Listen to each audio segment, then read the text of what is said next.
Welcome to Democracy Now!, democracynow.org, The War and Peace Report. I'm Amy Goodman. The Trump administration's reimposed harsh economic sanctions against Iran, drawing condemnation from European allies and massive protests across Iran. The new sanctions officially began at 12:01 this morning, 6 months after President Trump withdrew the U.S. from the 2015 nuclear agreement that saw Iran win sanctions relief in return for abandoning much of its nuclear program. France, Germany, Britain and the European Union issued a joint statement Friday condemning the U.S. move, calling the Iran deal essential for the security of Europe, the region, and the whole world. But European and Asian companies have largely cut back purchases of Iranian oil for fear of reprisals from Washington. The sanctions came just after Iranians celebrated the 39th anniversary of the Islamic Revolution. This is Iran's Supreme Leader, Ayatollah Ali Khamenei. The U.S. is much weaker today than it was 40 years ago when the revolution was victorious. The power of the U.S. is on the decline. This is the important point. Most of the world's politicians and global affairs analysts believe that the U.S.'s soft power is worn out. It's being destroyed. On Friday, President Trump tweeted a photo of himself with the words, "Sanctions are coming November 5th." written over his image. The words written in the font of the popular HBO program Game of Thrones. In a statement, HBO said, quote, "It would prefer our trademark not be misappropriated for political purposes." In Florida, a far-right extremist and self-proclaimed misogynist shot and killed 2 women at a Tallahassee yoga studio Friday afternoon, injuring 5 others before turning the gun on himself. 40-year-old Scott Beerley had a long criminal history of attacking women, black people, and immigrants via online videos and songs, and had previously been investigated for harassing women and arrested at least twice, once on allegations of battery against women. The victims of Friday's shooting were both from Florida State University, 21-year-old Maura Binkley and 61-year-old medical doctor and Florida State University faculty member Nancy Van Nessem. Maura Binkley traveled to Washington, D.C. in the wake of the Parkland massacre in February to lobby lawmakers with Parkland survivors and their families. We'll have more on the Florida shooting after headlines. In election news, Georgia's Secretary of State and Republican gubernatorial candidate Brian Kemp announced plans Sunday to investigate Georgia's Democratic Party for cyber crimes related to an alleged attempted hack of the voter registration system. Kemp's office provided no evidence for the claim, which has been denied by the Georgia Democratic Party. This came just 2 days before the midterm elections, when Kemp will face off against Democratic challenger Stacey Abrams, who could become the country's first African-American woman governor if she wins. On Friday, a federal judge barred Georgia from rejecting ballots that don't conform to the strict exact match rules, where even a minor discrepancy in a voter's ID and their voter registration could prevent someone from voting. The rejections would have disproportionately affected African-American voters. Kemp was holding back more than 50,000 voter forms. Many have called on him to recuse himself as Secretary of State while he runs for governor of Georgia, since the Secretary of State oversees the elections. Meanwhile, President Trump and former President Barack Obama hit the campaign trail throughout the weekend, making a last-minute appeal to voters. Speaking at a campaign rally for Indiana Democratic Senator Joe Donnelly in Gary on Sunday, Obama took aim at Trump's lies and distortions. Because, unlike some people, I don't just make stuff up when I'm talking. I've got facts to back me up.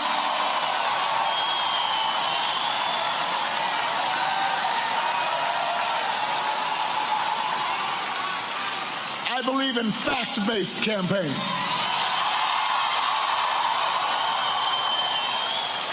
I believe in reality-based governance.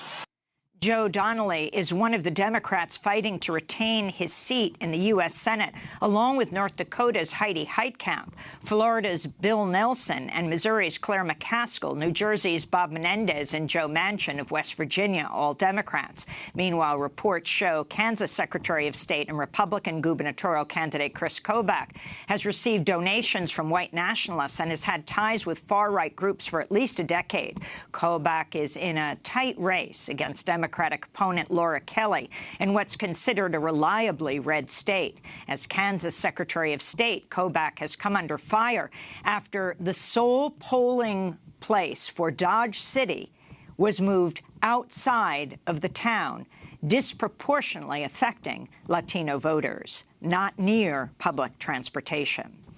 As candidates made their closing arguments, President Trump continued to rail against a caravan of Central American migrants crossing Mexico in order to seek political asylum in the United States. On Friday, the first of thousands of active-duty U.S. soldiers arrived at the USMexico border in Texas, where they installed coils of razor wire on a riverbank and bridge. This is President Trump speaking at a campaign rally in Montana Saturday. We have our military now on the border.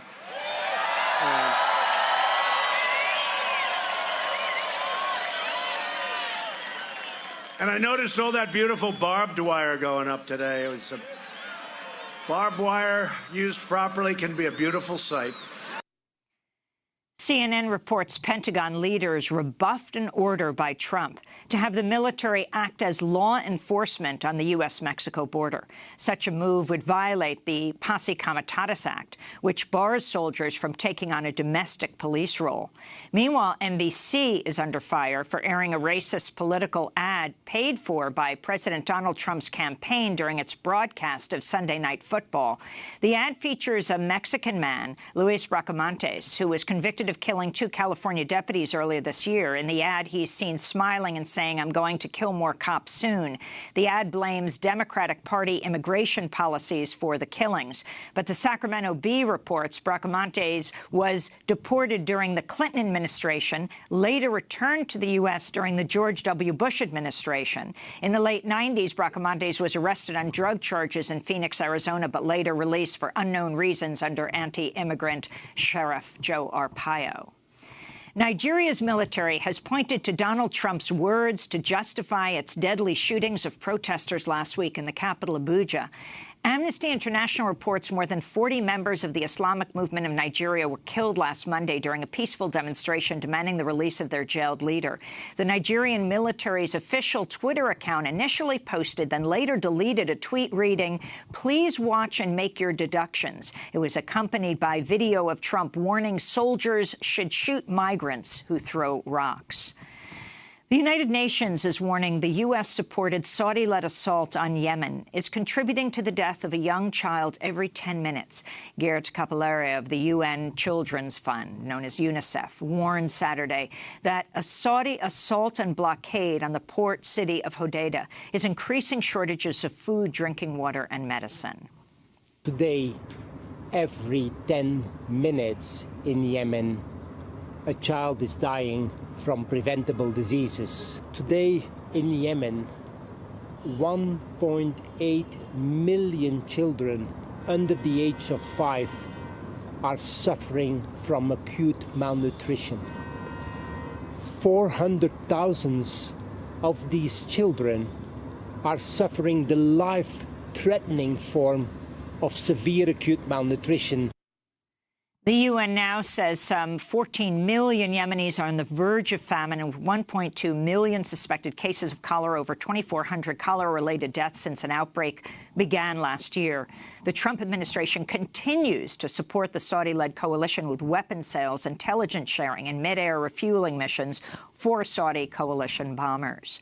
The sons of the assassinated journalist Jamal Khashoggi have called on Saudi authorities to return their father's body to be buried in the Saudi city of Medina.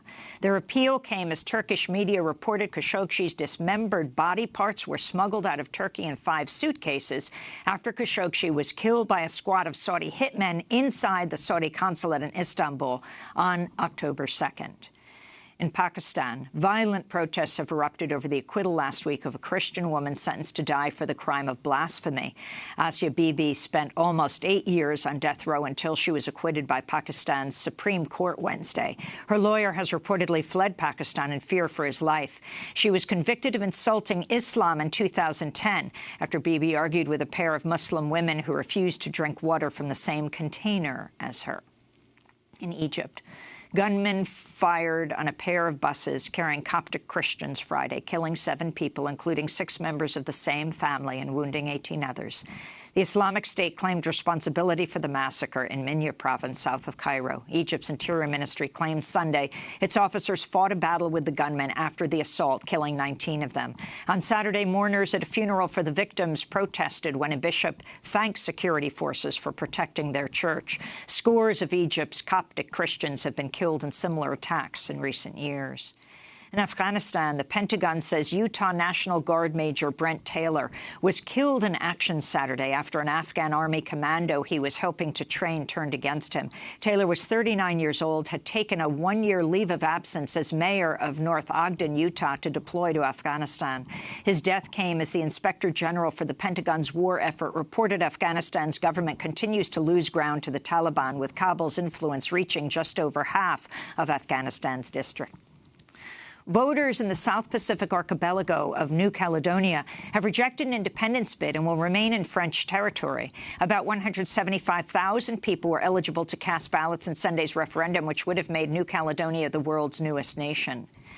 Back in the United States, the Supreme Court ruled Friday that a landmark climate lawsuit brought by children and young adults can proceed in a federal court in Oregon.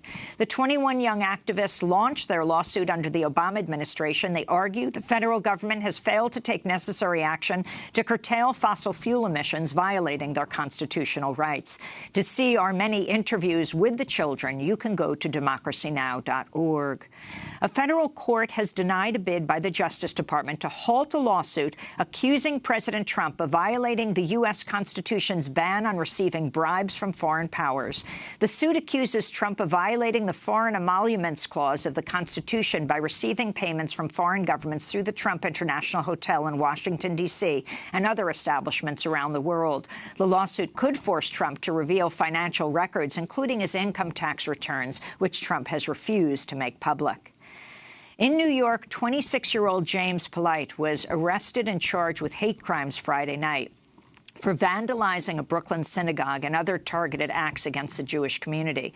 Polite scrawled anti-Semitic and racist messages, including "Jew better be ready" and "insert oven here" on the walls of the Union Temple Synagogue in Prospect Heights, Brooklyn, Thursday evening, prompting the cancellation of an event hosted by Broad City's Ilana Glazer. I was also due to appear at the event. She was going to interview me about coverage of the midterm elections. Polite is also charged with setting fires at a number of locations Thursday night and in the early hours of Friday morning. He was apprehended after setting a fire at a Jewish school in Williamsburg, Brooklyn, on Friday. According to a New York Times profile from 2017, Polite was raised in the foster system, struggled with substance abuse and mental illness, but developed an interest in politics, leading him to volunteer for Barack Obama in 2008 and then intern for then City Council Speaker Christine Quinn. He reportedly worked on hate crimes, sexual assault, and domestic violence while in Quinn's office. To see our interview with Broad City's Ilana Glazer on Friday, go to our website at democracynow.org. And those are some of the headlines. This is Democracy Now!, democracynow.org, The War and Peace Report. I'm Amy Goodman.